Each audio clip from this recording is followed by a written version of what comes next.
hindi na natin kilala ang ating sarili. So, baka naman sa sobrang, pagmamahal, na ipapahamak natin ang ating sarili. Parang ang hirap-hirap sa yung mag-open up.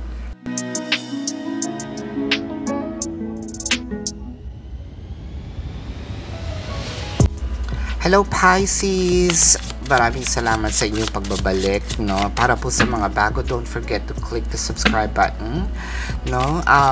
Kung makaka-resonate po kayo, let me know sa comment section. Sabihin niyo po, magkwento naman kayo sa akin. Don't forget to hit the like button para ma-boost naman po itong channel na ito. Kung gusto niyo pong sumali sa ating live, sa kabilang channel po yun, Babaylan TV. So Pisces, tignan natin, no, ang pwedeng mga mangyari ngayong first week, no, ng Abril. Wow, masquerade is this me today for tomorrow. Nako, Pisces, parang nakikita ko dito, parang sinasawalan tabi mo muna ang iyong puso, no? Kumbaga, kailangan ko tong gawin para sa kinabukasan ko, no? Hindi ko muna iisipin na masakit, hindi ko muna iisipin na nababaliwala ako, no, na merong sabihin nating mga masasakit na pangyayari, no? Pero bigla mong tinatanong sa sarili mo, ako pa ba to? Kilala ko pa ba yung sarili ko, no? Para kasing dumadating yung part na sa sobrang dami ng kinikim-kim mo, no? Parang hayaan mo na lang, parang wala tayong drama, no?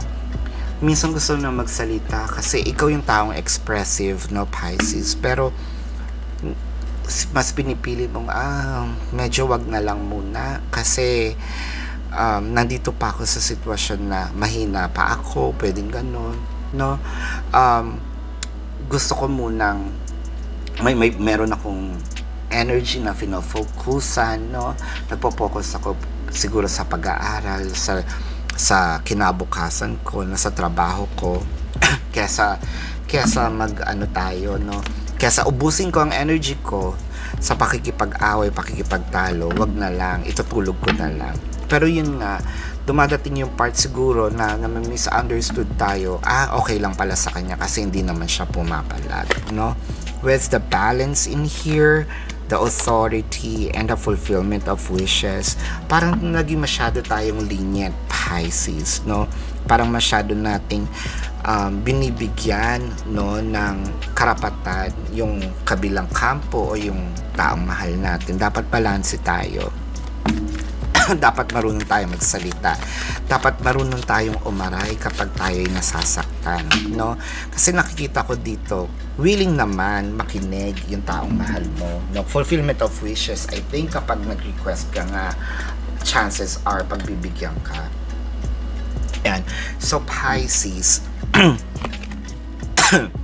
Three of Pentacles, the Eight or the Strength card, and the Queen of Swords.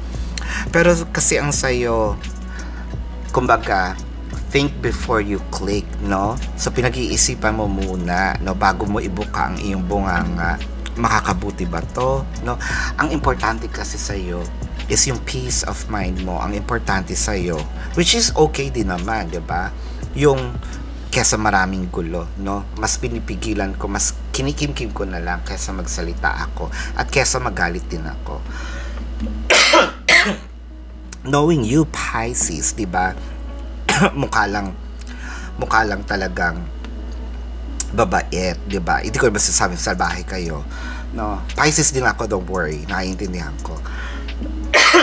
Pero meron din talagang kapag sinagad ka, ayaw mo dun dumating. Pag nasagad ako, baka hindi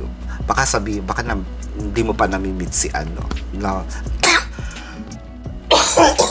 Baka sabihin mo, ay, eto pala itsura ni Tani, no, kapag nagalit ka.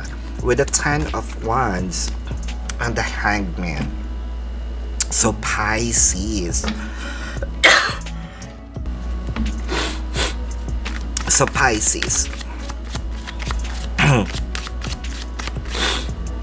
parang ang hirap-hirap sa yung mag-open up.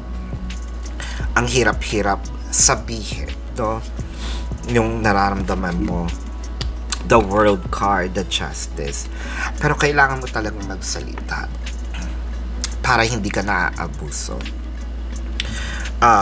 Hindi naman actually nagko-complain ka na nga, pero mas pinipili mo talagang, kumbaga, i-lock yourself, no?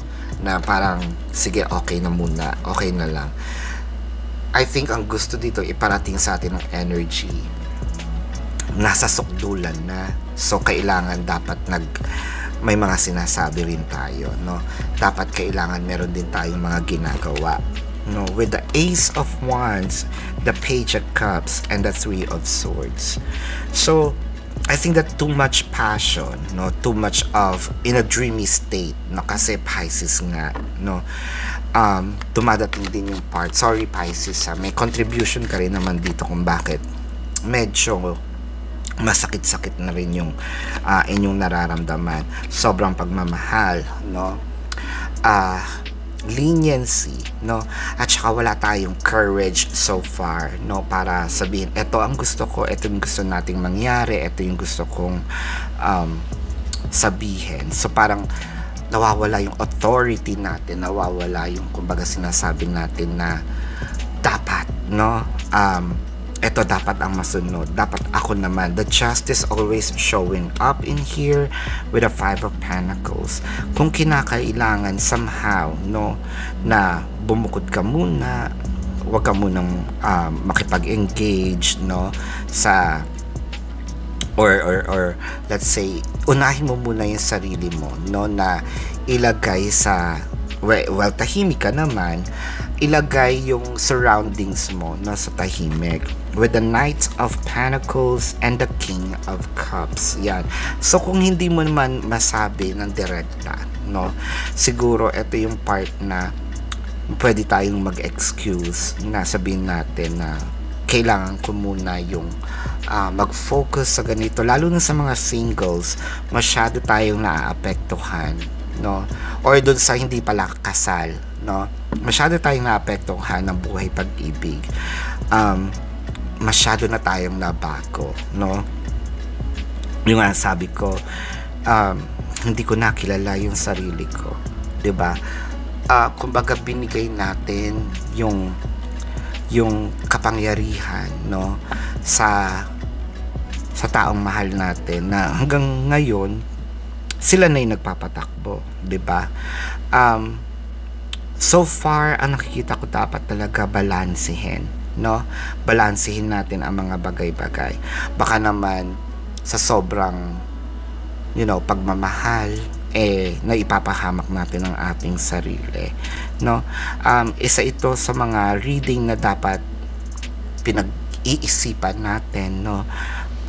Kasi ang daming opportunity na nakakalat. Siguro ikaw din ang gumagawa ng way para sabihin sa sarili mo na, paano siya pag iniwang ko, no? Paano siya kapag ganito, ganyan? Ang tanong, paano ka?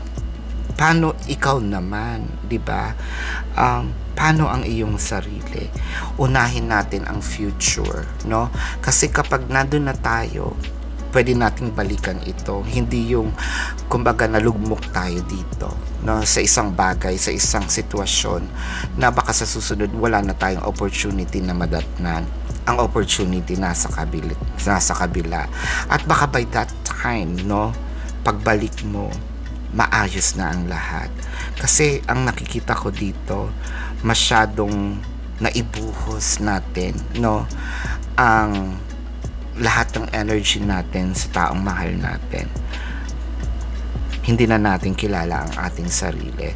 So, for now, this is your reading. Tingnan natin sa mga susunod na araw, no, Pisces. Again, kung nakaka-resonate kayo, let me know sa comment section. Don't forget to click the subscribe button. I hope na makita ko kayo doon sa live sessions natin. Maraming salamat. Namaste and see you sa next reading. Paalam.